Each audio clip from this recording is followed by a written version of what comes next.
Hello, good morning mga ka-agri. Tayo nagbi-video lang dito ng sa panandalian. Dito tayo sa opisina sa May Las Piñas. So ito yung aming itinanim kasama si Sir Puroy.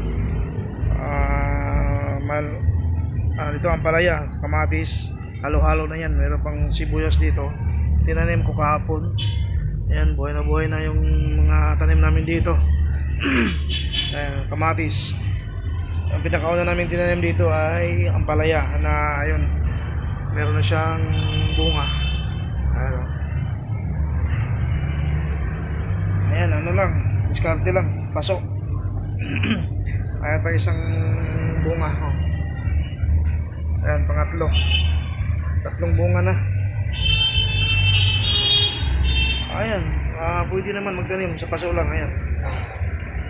May tumubo pa na ano. Sitaw. Lahok-lahok na yan sa isang paso.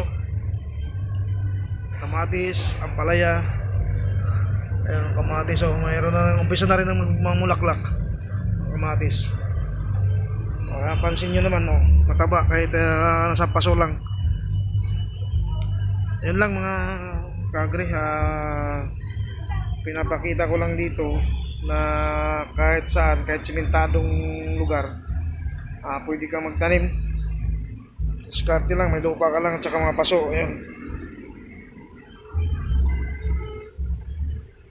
Okay, salamat po sa walang sawang panonood sa aking mga mounting vlog.